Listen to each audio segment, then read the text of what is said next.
welcome back to the Johnson Fitness and Wellness Podcast. Today, I am joined by Steve Bond, creator and founder and director at Bond Fitness. Say hello, Steve. Hi, how are you, Jay? I'm good, thank you. Thank you for coming on. It's nice to have you on. We've been trying to get you on for a couple of weeks, but you're a busy man, so it's nice to be able to sit down and have some time with you. Could you start off by telling us just who you are, what you do, and kind of how you got into this world? Yeah, I've been around sport as a coach and a player participant for decades, much longer than I would like to say. I'm probably the lines on my face and the grey hair, grey beard give it away, but it's been a long time. Come from a business background.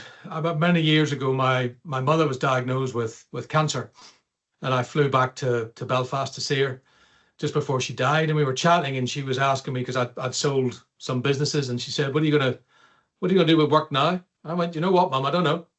And she said, "Look, I know that you really enjoy a number of different sports. Why don't you retrain and look at the coaching side of things?" I went, "Well, okay, why not?" Sadly, she died. I investigated what she suggested, retrained 25, 30 years ago, and have been involved in and around professional sport and with high performance business people and so on ever since that time. Basically, our business has had many different guises. We initially were a man in a van type scenario where we traveled to people's home addresses with vans full of equipment, and we then franchised that many moons ago. Went from none to, I think it was 9 vans in the first year. And unfortunately, the 2007 recession happened. The Franchise Association, the banks and so on, just basically withdrew all of their support. And that kind of came to a bit of a grim, sad end, albeit it was very successful operating at the time. We then opened up our own high performance gym site within the confines of a rugby club. And the whole idea was to use the methodologies that we had employed with our own athletes and high performance business people to ensure they had the best results that we could possibly get for them within a gym environment. And that was hugely successful for 5 years. You know, we had maybe 30 Prem rugby players, some golf tour players, GB athletes from a wide variety of different sports, sprinters, triathlon, biathlon, with world champions. You name it. You team. Yeah, I could keep dropping names with different people that came into the gym, and lots of ordinary people like you and I, and they'd be doing something and look across and go, "Is that the?" Yeah, it is. Yeah. Just don't worry about it. Yeah. So all that was going on. It was really cool, and we were looking to expand the space. There were a couple of squash courts that had joined the area, and unfortunately, we just weren't able to get a deal away with the landlords.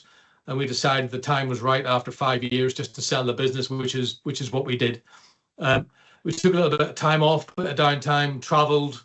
We're just thinking, what can we do? And it was at that time the idea of designing gyms for our clients, and then other people came along during that process, and we basically doubled turnover year on year on the way through. Unfortunately, then 2022. I was still working with some elite level athletes, and I've been working at the Irish Open over in Northern Ireland with the golf, with the DP European Men's Tour and the Ladies European Tour. We done a week of work, and on the Monday morning as we were packing up to head out for the next event, I had a hospital cardiac arrest. Luckily for me, my wife was there, gave me CPR, saved my life until the ambulance crew turned up. And then they dragged me out and continued. I had a number of shocks, tossed me in the ambulance. Long story short, in the hospital for about 4 weeks, had the treatment that was necessary to save my life, and got through it all. I was then chatting with a business partner and a pal of mine, Mark Rooney, who's an ex-pro footballer, used to play for Watford back in the day.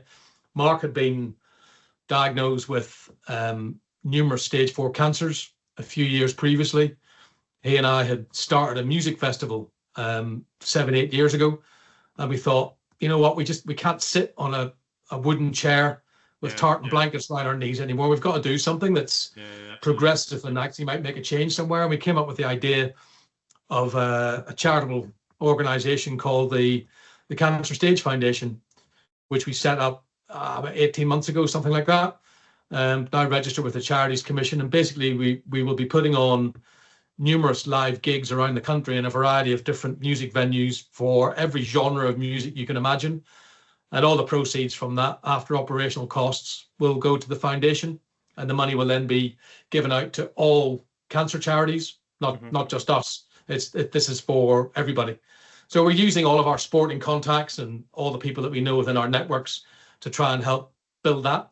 And that's us basically up to date. I'm still doing the gym design stuff as and when it comes along, but being, I hate to say it, I don't want to sound obnoxious in any way, but a little bit picky with the people that we work with. You know, we'll choose people and decide on the jobs that we want to do.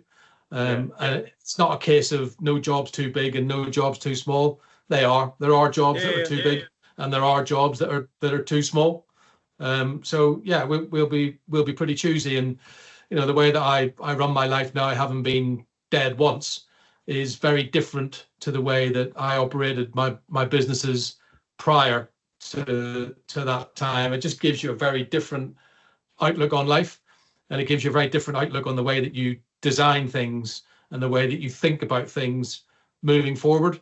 And perhaps, I don't know whether I have or not, people tell me I have, but perhaps I have a different aspect on life and a different perspective on life that may be very different to other people who haven't had the misfortune to have died yet. I'm sure naturally that is the case, and you know, it's that kind of thing. I'm sure everyone listening and watching will kind of be able to resonate in some way, whether or not be themselves that have had that kind of thing happen to them, but maybe a parent or a cousin or an uncle, maybe the unfortunate situation of a child or whatever it might be, that have had that happen to them. Naturally, that kind of situation, death in general, does kind of give you that second outlook and kind of make you reevaluate how you live your life. And when it's happened to you yourself, I can only imagine how you kind of really do, once you're out of hospital and you're back home and you realize just how lucky you are to have had that, I'm going to call it a second chance, to be able to sit back and go, do you know what, there's a bigger picture, and actually this is what I want to do instead of what I have to do. And that, I can only imagine in your case, you, and correct me if I'm wrong, and I'm sure you'll go into it, is what happened to you is you kind of look back and went, you know what, I want to start doing things for me and not for others. But that's exactly what happened. You know, Mark and I had been doing multiple different businesses together for many years. And I remember him saying to me, actually, when he was diagnosed with the cancers, he says, really strange, you know, if this or something similar ever happens to you, it's weird, because there's people that you would expect would come and see you, and they don't contact you for whatever reason. And then there's people who will knock on your door, who will pick the phone up, that they were the last people on the planet that you would expect to come and knock on the door. Yeah. And exactly the same thing happened to me. I have another very close friend of mine was just diagnosed, again, stage 4 terminal cancer just a couple of weeks ago. And he made a very, very similar comment to me, to the story that I've just said. He said, I'm really surprised at the people who have come to see me, and I'm even more surprised at the ones who thought would be in touch that haven't. So you do, without even thinking about it, you readdress a lot of things, and you certainly have a look at what's important. And to me, because I'm an old git now, I think it's really important to give back. You know, I've been really lucky traveling with work and all the rest of it, and different people that we've met. You know, my wife done some bonkers things in her world of therapy, and you know, she's worked at every big venue around the UK backstage with huge numbers of really well-known international superstars. 20 years in the medical team with WWE. You know, that's a thing of one of the wrestlers behind me. You know, all these different people that she's worked with, and the stories that we can tell. But you know what? It all pales into total insignificance when the person that you decided to marry dies. Yeah. As she says to me on numerous occasions, I had that chance. I could have stepped over your body and just gone to get a cup of tea, but I didn't. You know, and that we were both lying there, stark bollock naked, because it was first thing in the morning. We just washed our teeth, you know, and done the ablutions and all the rest of it. And if you ever have a situation where you think, I don't want to be that guy that's lying there with my cock and balls hanging out, you know, during this most horrendous of situations. The most serious situation that you'll ever have. You come into the world that way, and that's the way you leave it, you know. And what's important is the wee bits that you do in between. And since what happened to me happened, and since what happened to Mark happened with his diagnosis, I mean, his initial prognosis was about a 7% survival rate after 5 years. Come this July, he'll be 8 years in. I was with him this morning. You know, he's pretty cool. Amazing. We're looking at launching this whole thing in a central London venue very shortly in the next few months, and we're gonna turn the world upside down with it. We're convinced of it. You know, we feel that we've got a lot to do, and we want to use all of our experience that we've got with business over decades combined. Andrea, me, Mark, a few other people who are around us that are really close. You know, we've spoken to Live Nation and AEG and a lot of agents and so on. Everybody's hugely positive. It's now just turning all of the positivity into, you know, help. Let's just absolutely. Even if that's just opening your black book or doing a wee video recording for us, wishing us all the best, and we can push that up on socials, whatever it happens to be. You know, that's what we want to do. And as I say, just using all of the guile, wisdom, experience, you know, whatever words you want to use that we've gained previously, moving forwards in the best possible way that we can. And I know it might sound a little bit vomity, but if it means that one person gets the benefit, that'll do. Yeah, people say that, and everyone always kind of comes with the prerequisite of, you know, it's going to sound a bit vomity, or, you know, it's very cliche, but actually it's the truth. It is that case of, as if what you're doing can help someone, then it's more than worth doing. Of course it is. I mean, Mark and I have both looked down the double-barrel shotgun of death. Yeah. And from my experience, it's pretty quiet in there. It's a bit dull. You know, it's not the most interesting place. And I'm lucky. I've been told it by 40 or 50 different medics who are much better educated than I am, much more intelligent than I am. Not so sure if they've got any more common sense than I have. But they have told me how lucky I am, and I know that I am. You know, and every day it's unavoidable to not catch a reflection in the mirror or not think about those 100%. Those times, and then reflect upon what actually happened and how your world could be completely different. When you're dead, right? Yeah, absolutely. The only people that it really affects are the people that get left behind. You get left behind, 100%. So again, as I say, it's the important bit is the bits in between. Yeah. You know, when you get pushed out or pulled out of a stomach, as I was in my birth, and then what you do before your toes up on the way out, that's the important bit. Everything 100%. else is kind of insignificant, in my opinion. 100%. Right. Let's touch a little bit on your fitness side of things and the business. What is your kind of philosophy when it comes to designing a fitness or a wellness space for one of your clients? Yeah, it's simple. I mean, because I come from that background as a strength conditioner, we are result driven. Yeah, absolutely. And if that's with a golfer, for example, and you get brought in to make them hit the ball further off the tee, if they don't hit the ball further off the tee, then your results aren't very good, and you'll be booted into touch before you can think about it. Yeah. So it's a very result-driven practice that we have employed for decades. When I go and see a client, the first question that I will ask them, doesn't matter whether it's the husband or the wife that's in the property at the time, the first question is, what do you expect to get from your training? And they'll tell you, whether it's, you know, longevity, muscle gain, fat loss, weight gain. Maybe they've had a hip replacement and they want to have an improvement on mobility or movement. Yep. We are very much guided by the client. We're not necessarily guided by the actual design per se. It's more what they hope to gain from their training. The second question then would probably be, what do you despise from a training perspective? And again, I'll tell you, you know, I hate press-ups. I hate weights. I can't stand treadmills. I hate rowing machines. So that then has to affect our ideology and how that we will adopt our design principles. But again, everything goes back to what they want to achieve. Mm-hmm. You know, if they're looking to get stronger because maybe they're an amateur rugby player, we would look at something completely different to the lady who's just looking for a wellness space, who loves a bit of yoga and likes hot stone therapy and that type of thing. It's very much client driven.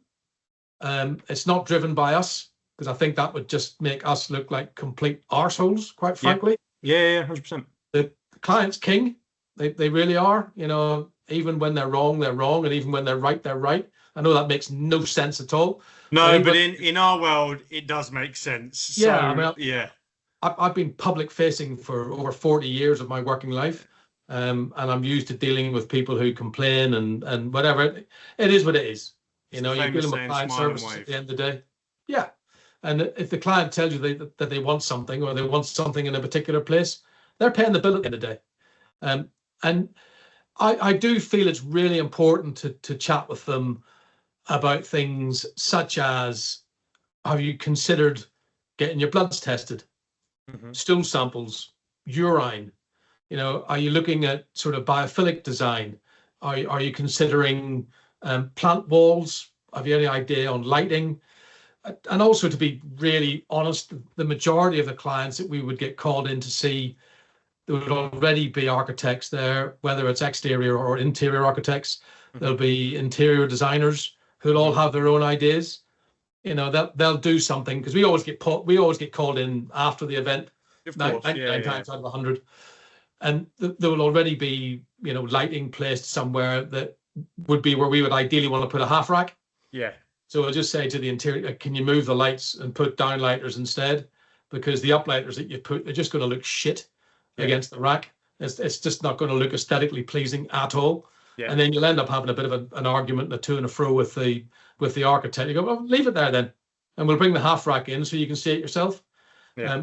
We're very fortunate, you know, we can use 3D software and turn the 3D designs into animated movies. And then the architects will sit and go, oh, yeah, you're right. No, fair enough. 100%. And it's trying to work as closely with these people as we can, you know, with the builders and the architects and so on, developers, really early doors. Because I find, as I said earlier, often we'll kind of be a lastminute.com solution. Yeah. You know, the old man might come in, he's been out working, you know, traveling all around the world with, maybe he's chief executive of a big insurance company or something, and he comes in and talks to her, and I don't really know much about the design. You know, oh, we've got a bit of a gym space, and they'll go and have a look at it, and it looked okay on the plans, but then because the architect forgot about something, you know, whether it was ventilation or whatever it may be, the plant room becomes twice the size they thought it was going to be, which then encroaches on the gym space. And by the time you go down there as a gym designer and have a look at it, they've lowered the ceiling, they've narrowed the walls, and you haven't got room for anything.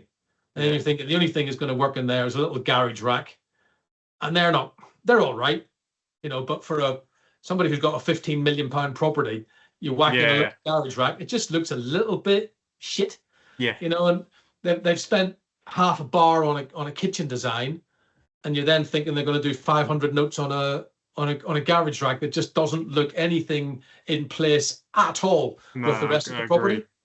So I just wish a little bit that the developers and some of the other designers would consider this. It's becoming, as time goes on, it's becoming more and more important. You know. I don't know whether or not you've seen this yourself, and I mean, like you say, you've been in this world for yonks, right? Yeah. But now I find that a home gym is now becoming more a part of the home. Yeah. Than just the nice thing to have, if that makes sense. For those that can obviously afford it and have got the spare bedroom or the double garage, or want to put specifically, before they've even moved in, they've designed it and they've contacted everyone and they want to get a 20-foot outhouse that will go straight at the end of their garden. It is now becoming a part of that home. Do you find that? Yeah, for sure. You know, we had a meeting just 2 weeks ago with a dude who actually manufactures these type of buildings in China and imports them direct. So they can be, you know, bespoke manufactured. Exactly. So what you need, I had a meeting on, well, I say a meeting. It was more of exchange of pints of Guinness during the rugby on Saturday with a mate of mine who's a They're builder. the best meetings, mate. They're the best meetings. We're chatting about ship containers, what we can do with them, which is really interesting. We're looking at developing something with that, which obviously, from a cost perspective, is much more economically viable. 100%. And actually opens up significant avenues. They can be craned in, everything's done, and we just bring the equipment into the property and done that way. And if they decide they want to move home, then that can be craned out again and taken away. I think the price point is key, dependent upon the customer base that you have. Mm-hmm. As I said, we tend to be ultra high net worth. Yeah. 99.9% of our clients have been word of mouth. Mm-hmm. We've only had one person who's found us online. Quite literally 99.9%. Then you haven't made that up. Yeah. I mean, there's no point trying to bullshit. You've been around it. You do these interviews all the time. We are very blunt, very straight talking. To the point. But it's how it should be. Yeah. And I'm sure your clients respect that and appreciate it. And that's probably why you get so much word of mouth referral. Yeah. I mean, we get the job done. I mean, I remember during COVID when nobody could get anything, we were getting some concierge companies ringing us up and saying, all the Prem boys have just been told to go home, and none of them have got home gyms. Yeah. They haven't got any bikes. Can you get anything? Yeah.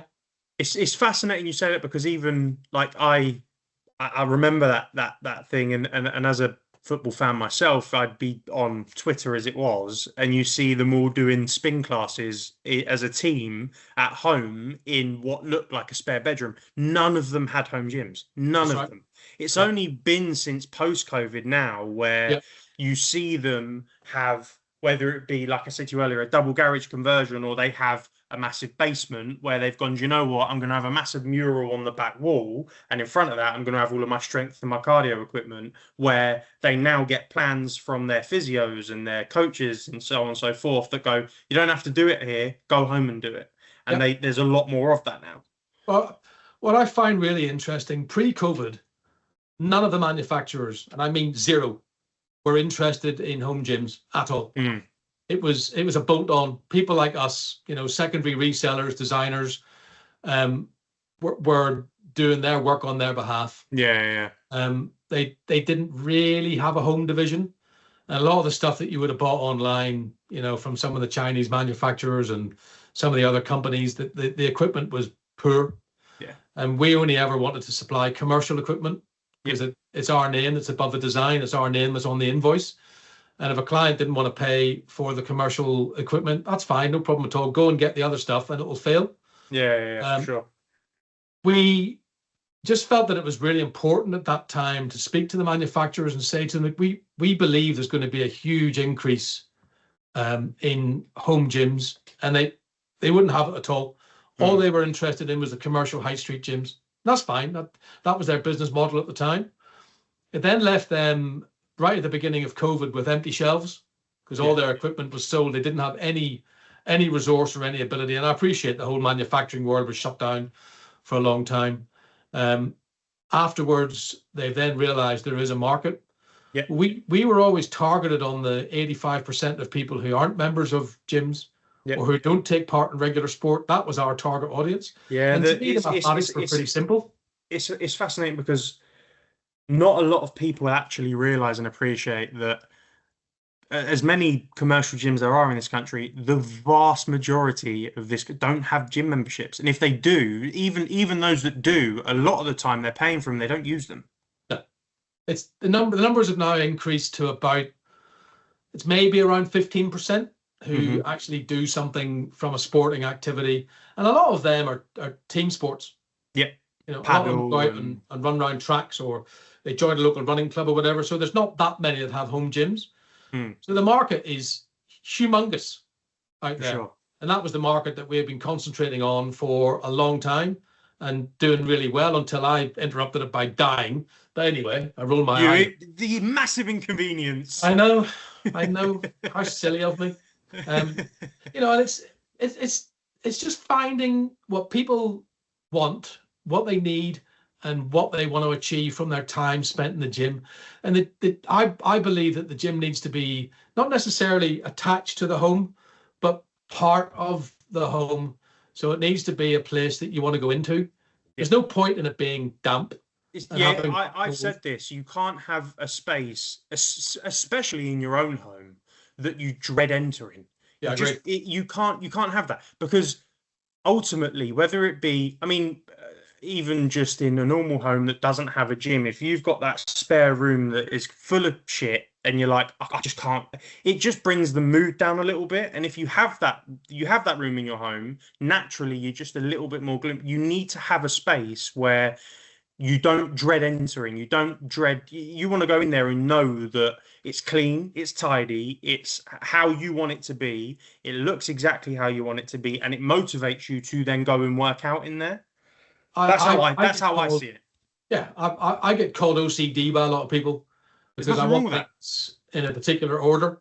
Nothing wrong with that. Going from both of our backgrounds as professional, strength conditioning coaches and therapists at the elite level, if you will. When you're with clients, time is really important. Yeah. So you want to make sure that you're doing everything at the right time. Yeah. And that means it's got to be in the right place.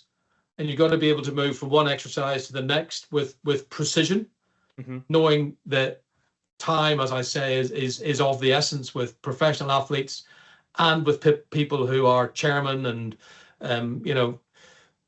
board members of international blue chip companies. They will diarize their training. Yeah. Most people don't, but they will. Of course they will. So therefore, when you're designing their fitness space, it's got to flow properly.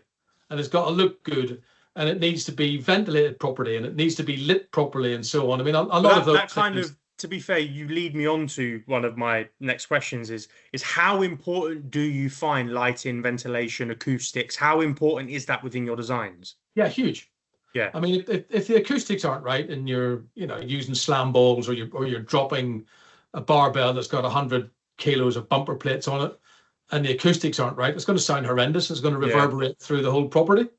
So that needs to be right as well. And quite often, again, that's something that the architects or it could be an acoustic engineer or a structural engineer. An example, I went to a place down in Kent, and the lady had a 4-car garage, and wanted the gym built above the garage. And I went upstairs. It's a wooden structure, albeit it's oak. I said, look, there's no way that this ceiling is going to be able to hold 180 kilos of bumper plates and then 2 to 50 kilos of dumbbells.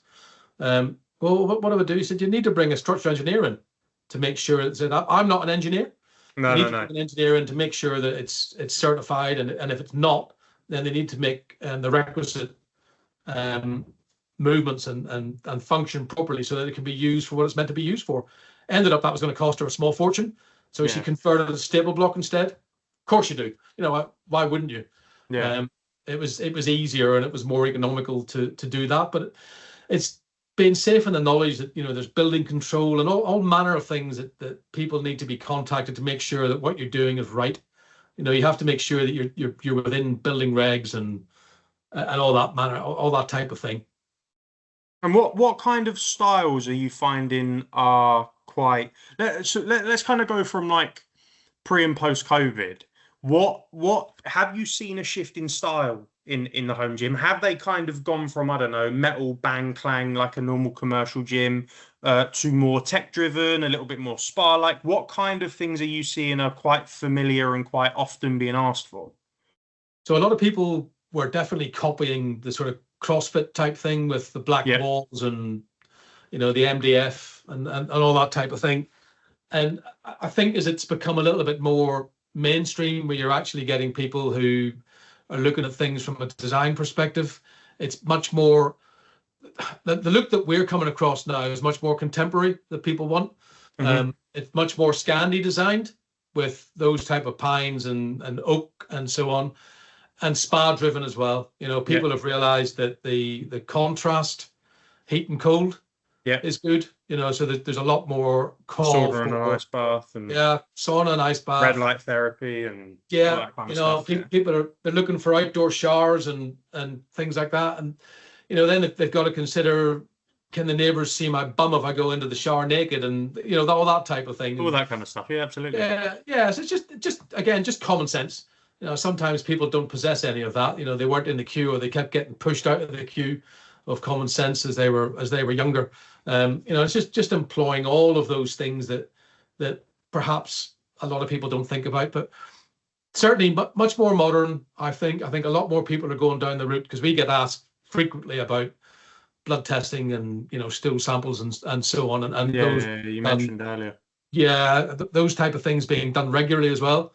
It's just like, if you don't test, you're guessing. 100%. Absolutely. You need to assess properly. Again, that goes back to our sort of professional S&C background. If you don't test these athletes right in the beginning, you haven't got a clue what you're dealing with.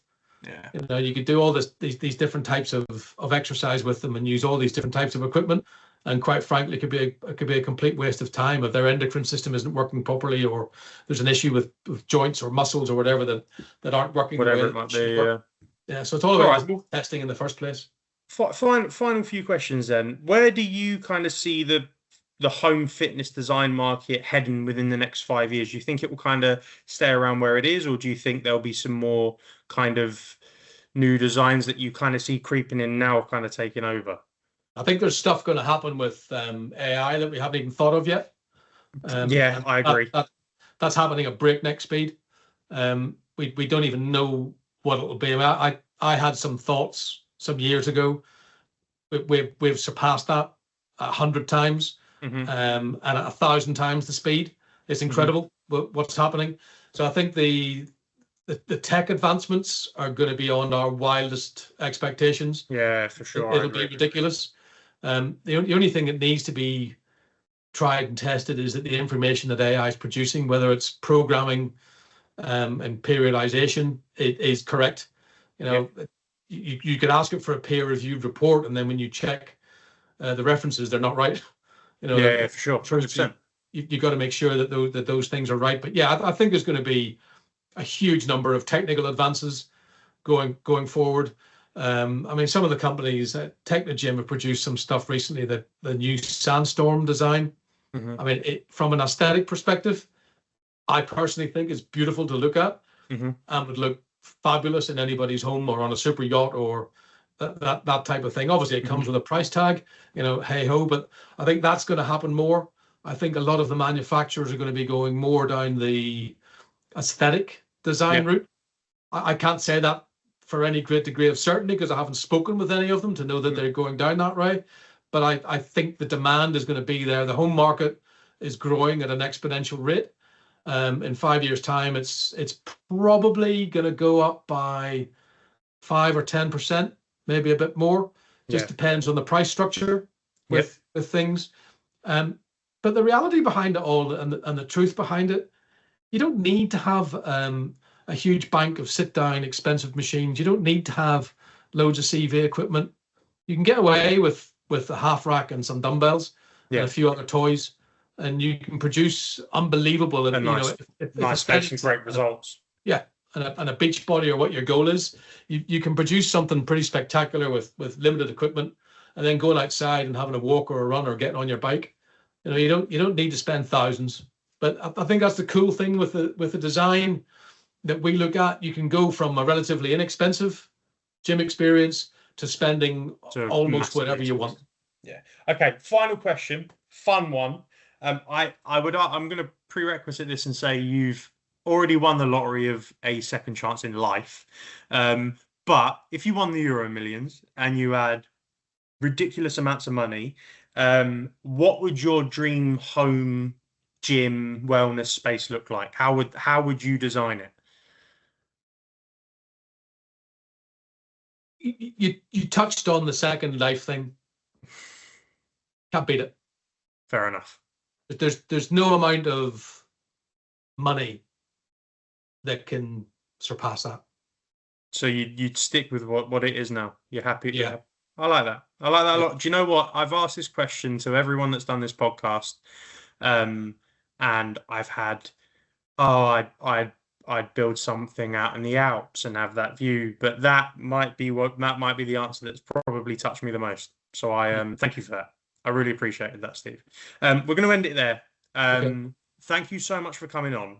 I really, really appreciate it. And I think everyone listening and watching will be able to take ridiculous amounts from what we've just spoken about, not just within our fitness world, but I think from a personal perspective as well. I think the conversation will hit people quite hard, and I think that's good. I think sometimes people need that. So thank you for that. What I'm going to do is I'll leave your links to Bomb Fitness and yourself in the description, but I also want to leave some information on the charity in there as well. Okay. So I'll make sure that we we put that out there for anyone that's watching and listening. If you want to have a little read up on it, we'll make sure that that's in there for you as well, so that they can have a look and kind of see what you've got coming up.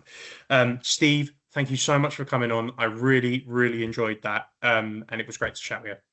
Thank you very much indeed. And, if this few minutes has helped one person one little bit, then that's very cool. Objective More than worth it. Absolutely. 100%.